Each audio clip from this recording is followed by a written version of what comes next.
नमस्कार, मैं प्रियंका जीवन रहस्य में आप लोगों का स्वागत है। आज हम बात करेंगे परिवार से संबंधित कुछ बातें जिससे परिवार में लड़ाई झगड़ा ना हो और सुख शांति बनी रहे। आज हम इसी टॉपिक पे बात करेंगे।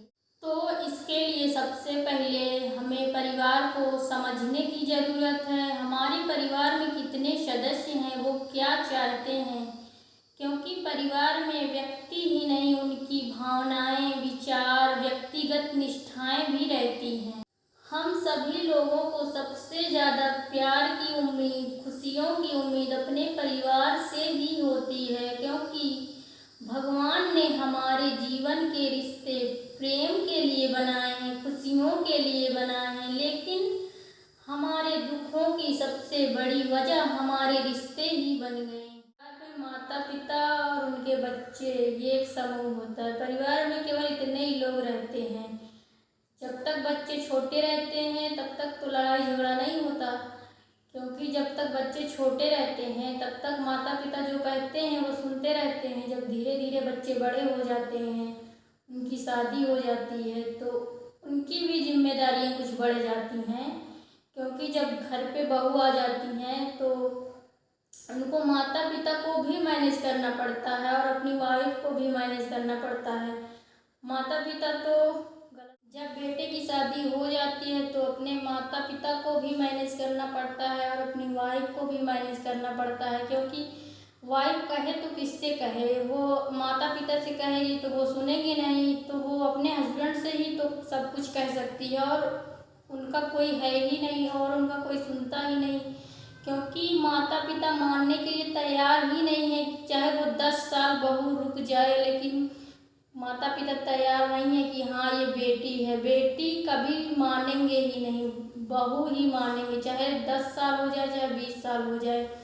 तो तभी से माता पिता को दिक्कत होने लगती है। कहते हैं कि बेटा हमारी सुनता ही नहीं, क्योंकि मान लीजिए उनके घर में बेटी है और वो खाना बना रही, खाना बनाते समय मान लीजिए कुछ गलती से नमक ज़्यादा हो गया सब्जी में, तो खाएंगे, खाने के बाद थोड़ा बहुत कुछ कह देंगे, समझा देंगे। माता तो समझाएगी पहले कि बेटा ऐसे मत किया करो, नहीं तो जहाँ जाओगी ऐसे करोगी तो क्या होगा। अगर मान लीजिए वही बहू, उसी घर में बहू आ गई, गलती से नमक ज़्यादा हो गया तो तुरंत पिताजी से बताने लगती हैं, तुरंत बुराई करने लगती हैं। तो झगड़ा का मेन कारण यही होता है, क्योंकि माता नहीं समझ पाती हैं।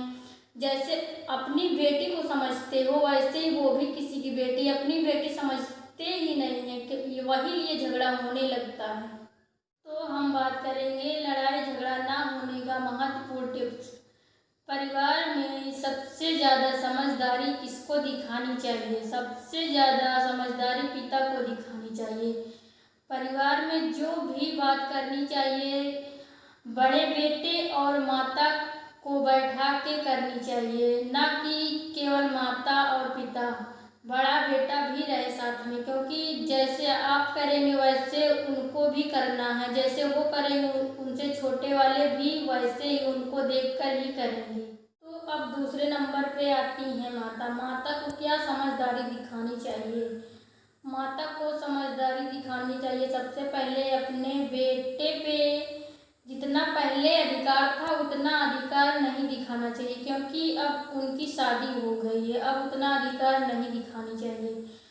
और उसके बाद मान लीजिए बेटा और बहू हैं, तो किचन की तरफ माता जाएं, बहू कुछ कार्य कर रही हैं, किचन में कुछ काम कर रही हैं, तो वहाँ जाके बैठें, बात करें। ज़रूरी नहीं है कि वो काम करें, अगर वो वहाँ जाएंगी तो बहू खुद ही उनको नहीं करने देंगी, क्योंकि वो खुद ही समझदार हैं। तो वहाँ जाएं, बात करें, उनको टाइम दें। अगर वो टाइम देंगी तो बहू भी टाइम देंगी उनको। अगर वो मान लीजिए बहू कुछ गलत कर रही है, उसको कुछ नहीं आता या गलत हो गया है, तो माता को उसमें डांट डपट नहीं करनी चाहिए, ना कि उसको तेजी आवाज़ में डांटना चाहिए। उसको प्रेम से अच्छे से समझाना चाहिए और किचन के पास जाके बताना चाहिए कि बेटा ऐसे नहीं, ऐसे बनाओ, नहीं तो ये गलत हो जाएगा। ना कि पिताजी से बताने लगे कि जब से आई है ऐसे करती है वैसे करती है। उसको प्रेम से समझाना चाहिए कि बेटा ऐसे से ऐसे करो। अब हम तीसरे नंबर पे आते हैं, ननद को कैसे समझदारी दिखानी चाहिए। मान लीजिए ननद की शादी हो गई, ननद 10 दिन के लिए यहाँ आती हैं, अपने मायका घूमने आती हैं, तो माता पिता को इतना ज़्यादा प्यार दिखाती हैं, इतना ज़्यादा प्यार दिखाती हैं कि माता पिता को ऐसे लगता है कि हमारा बेटा हमको ध्यान ही नहीं देता, हमको इतना प्यार ही नहीं करता जितना हमारी बेटी हमसे प्यार करती है। अगर वही बेटी वहाँ अपने ससुराल में यही सब जो यहाँ कर रही है, जितना प्यार यहाँ अपने माता पिता को दिखा रही है, उतना ही प्यार वहाँ अपने सास ससुर को दिखाएं तो कितना अच्छा रहे। और यहाँ 10 दिन के लिए आती हैं तो अपने मम्मी से कहती रहती हैं कि भाभी ये नहीं करती, भाभी वो नहीं करती, आप ये करती रहती हैं, वो करती रहती हैं।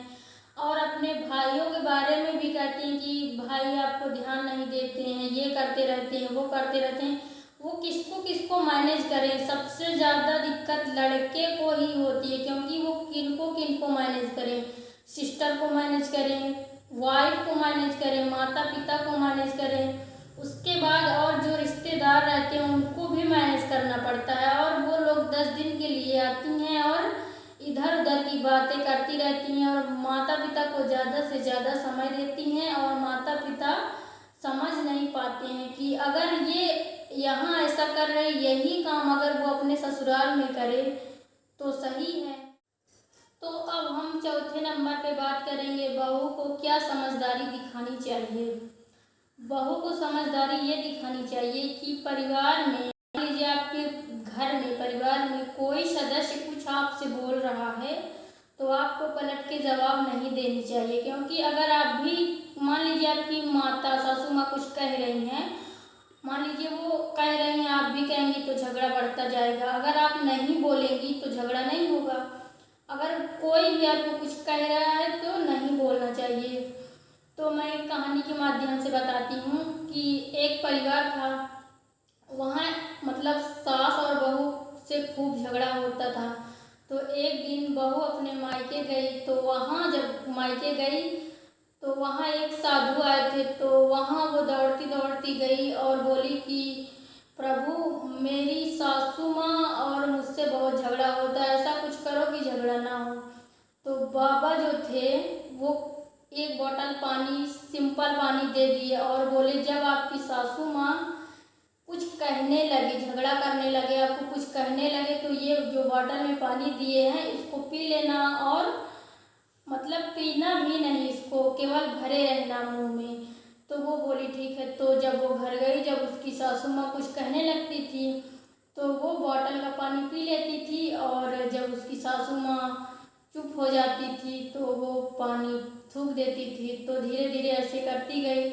तो सासू माँ भी सोची कि अब मेरी बहू बदल रही है, तो धीरे धीरे ऐसे ही होता गया। तो वो ऐसे पानी पी लेती थी, तो धीरे धीरे ऐसे होता गया। फिर उसकी माँ भी समझने लगी कि मेरी बहू अब समझदार हो गई, धीरे धीरे वो भी कहना बंद कर दी।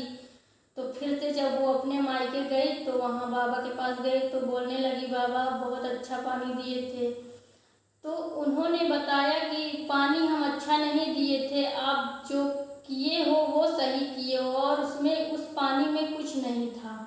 तो ऐसे ही करना चाहिए। अगर मान लीजिए आपके परिवार में कोई कुछ बोल रहा है तो बहू को नहीं बोलना चाहिए। अगर वो बोलेगी तो झगड़ा बढ़ता जाएगा, तो ऐसा करें कि वो खुद ही ना बोले। अब हम 5वें नंबर पर बात करेंगे, जिस लड़के की शादी हो गई होती है उनको क्या समझदारी दिखानी चाहिए।